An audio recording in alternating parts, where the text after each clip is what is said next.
Bismillahirrahmanirrahim. Assalamualaikum warahmatullahi wabarakatuh. Alhamdulillahilladzi hadana bi'abdihil mukhtari man da'ana ilaihi bil izni wa qad nadana labbaika ya man dallana wa hadana. Wassalatu wassalamu ala Rasulillah sayyidina wa maulana Muhammad ibn Abdullah wa ala alihi wa ashabihi wa man tabi'ahu wa mawalah amma ba'd. Alhamdulillah teman-teman, kita ketemu lagi. Alhamdulillah, mudah-mudahan semuanya dalam keadaan sehat, dalam keadaan bahagia, dan lupa sama utangnya. Kok dilupain? Ya utang jangan dipikirin, terpusing, lupain aja. Tapi sambil ikhtiar buat bayar. Jangan sampai disengaja kagak bayar. Di dunia bisa kita lepas, nanti di akhirat ditagih. Ya Allah, berat amat, baru aja mulai udah ngomongin utang. Ya Allah ya, mudah-mudahan bahagiain aja dirinya ya. Insya Allah nanti Allah bantu buat lunasin hutangnya ya. Asal jangan minta ke Ustadz aja, Ustadz juga banyak ini pikiran. Teman-teman yang dimuliakan oleh Allah Subhanahu wa taala, nih Allah Subhanahu wa taala memberikan salah satu nikmat kepada kita berupa apa ini? Wajah, muka tuh. Semua orang nih beranggapan muka adalah salah satu modal dalam kehidupan. Bener nggak? Ya ada benarnya juga. Walaupun yang paling utama bukan wajah, bukan muka, tapi akhlak. Tapi tidak dipungkiri semua orang ya sangat mementingkan penampilan, terutama wajah. Tuh. Tapi apakah ada yang lebih penting daripada wajah, dari penampilan muka? Ada. Apa itu? Hati. Hati tempatnya Allah memandang kepada seorang hamba. Kalau orang nih mandang kita kan ke wajah kita nih, mengenali kita dengan wajah kita. Tapi Allah, Tuhan yang menciptakan kita, mengenali kita, memandang kita kemana? Kemana mandangnya? Hati. Makanya mudah-mudahan sebisa mungkin ya, sebelum kita meninggal, sebelum kita nanti menghadap Allah, kita bisa membersihkan hati kita. Tuh.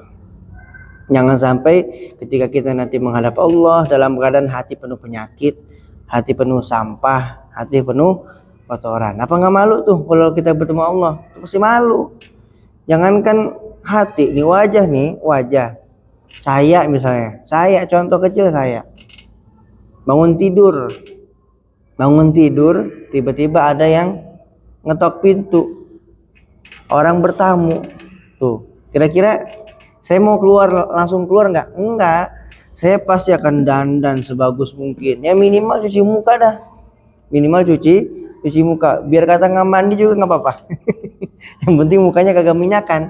Yang penting muka bersih. Tuh.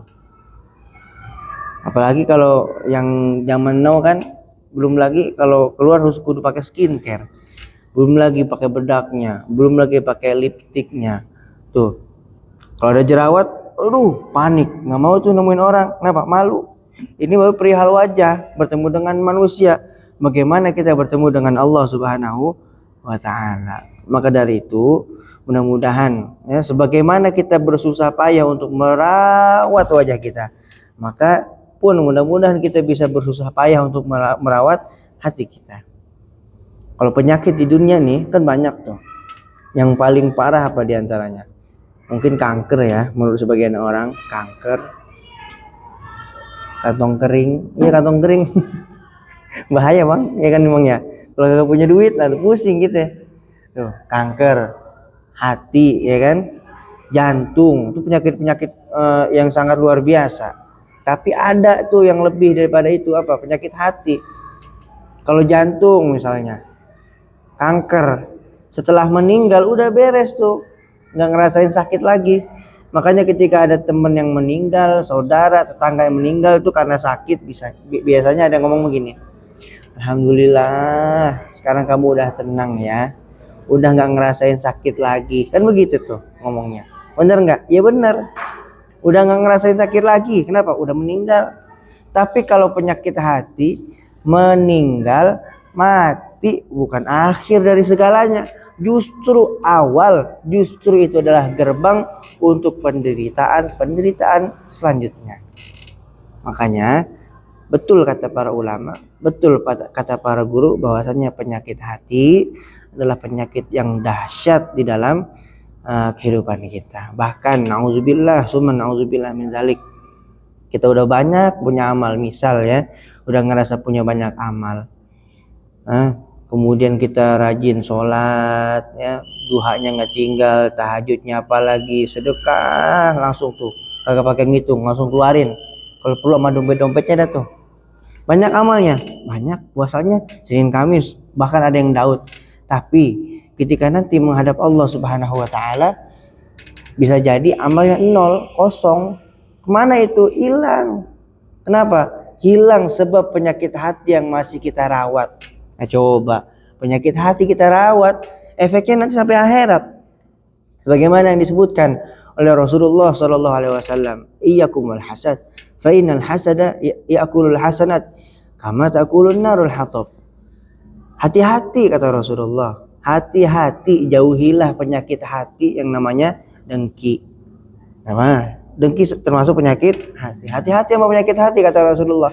Kenapa? Karena dengki bisa memakan kebaikan, memakan amal, sebagaimana api yang melahap kayu bakar. Apa coba kalau kayu udah dilahap sama api? Apa yang tersisa? Nggak ada, habis semua.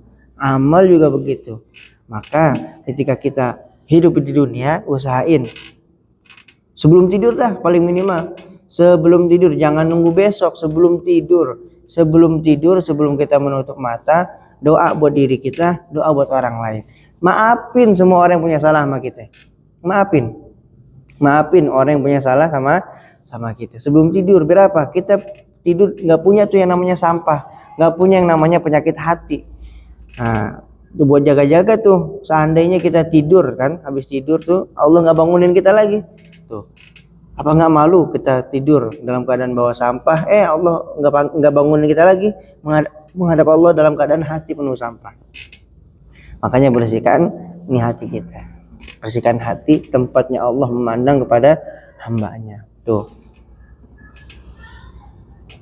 Makanya mudah-mudahan di sisa akhir umur kita bisa bersihkan hati kita dari segala macam penyakit. Apapun yang masuk ke dalam hati kita, buru-buru kita buang, buru-buru kita bersihin. Mohon maaf lahir batin. Itu tempat sampah di rumah tuh. Tempat sampah di rumah, coba kalau kita lagi ke dapur, ngeliat tempat sampah belum penuh, hampir penuh. Buru-buru tuh kita bersihin. Ya, kita ambil tuh tempat sampah, kita ganti, kita ikat, buang ke tempat sampah depan. Terus kita ganti itu dengan plastik baru. Itu tempat sampah loh, tempat sampah. Masa dia jauh lebih bersih, jauh lebih mulia dari hati kita? Jangan sampai ya. Mudah-mudahan kita bisa membersihkan hati kita sebagaimana tadi kita bersihkan tempat sampah tadi itu. Jangan nunggu penuh, ya. Bahkan sebelum penuh pun kita bersihin. Hati juga begitu. Jangan kita timbun bertahun-tahun. Omongan orang yang 10 tahun bahkan bertahun-tahun ke belakang yang lalu masih kita ingat. Dia lewat kagak mau tuh kita nyapa. Bahkan di satu jalan kita rela buat muter lebih jauh jalan buat apa? Demi gak ketemu dia. Sebab apa? Penyakit hati tuh. Maka mudah-mudahan di akhir sisa umur kita ini kita bisa merawat hati sebagaimana kita mati-matian berusaha untuk merawat wajah kita. Begitu Dato. Saya juga mohon maaf atas segala kesalahan, atas segala kekurangan. Mudah-mudahan di lain kesempatan kita bisa bertemu kembali.